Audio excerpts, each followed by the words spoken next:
Hey friend, welcome to Ask Dr. Betters. I'm Danielle, and I'm here with my granddad, Dr. Chuck F. Betters. Granddad, the question we have for you today is how can I balance grieving and living a fulfilling life? Well, Danielle, it's hard. It's hard to do both. On the one hand, grief saps your energy.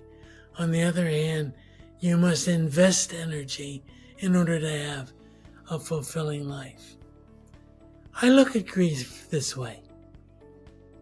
I want you to picture that, like in the old cartoons, the villain has tied you down to a pair of railroad tracks. And you're there and you can't move. You're tied to the tracks. And in the background, you hear and you see the light of the train, the blowing of the whistle coming toward you. And as you're watching this unfold, you know that the hero is going to step in and pull you off those tracks. Well, that's what grief is. Grief is that train. You know it's going to hit you. It's going to smash you to smithereens. It's going to hurt like mad. You hear it coming. You see it coming. And yet you're tied down and you can't move. That's grief. But the hero of the story is Jesus, who stoops down, pulls you off those tracks just in time so that you endure the whistle of the train, the smashing of the train, and you're safely held in the grip of his grace. That's what grief is. And in the process, when you review it day after day, month after month, year after year, as it gets better, and it does, and it will get better, you remember the faithfulness of God.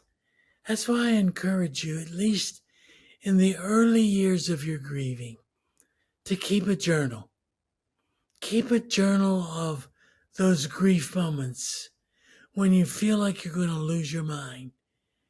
Not only record the negative feelings, but record the Psalms. Pray the Psalms. Read the Psalms.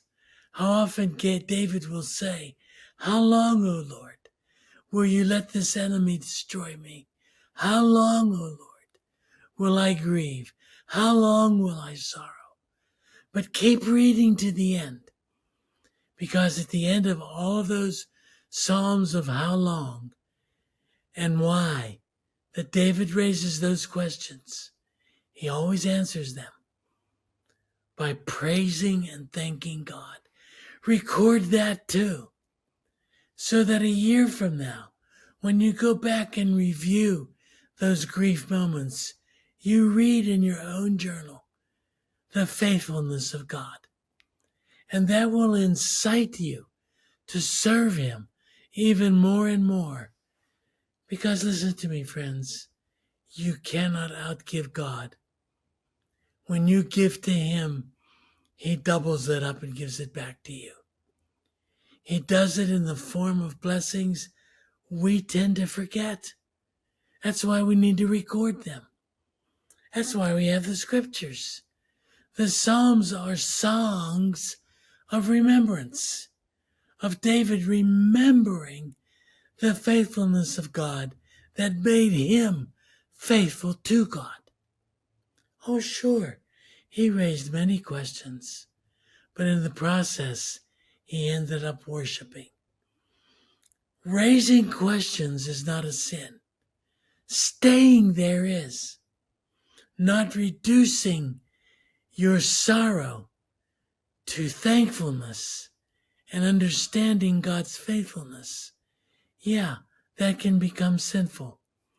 We can then hold pity parties, and we want everybody else to join, but then we're disappointed when they don't.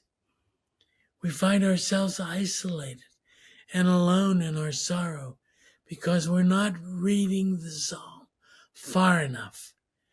We're only reading it as far as the why and the what and the questions the psalmist raises, but we're not reading it far enough to see how his soul emerges in thankfulness and worship to God.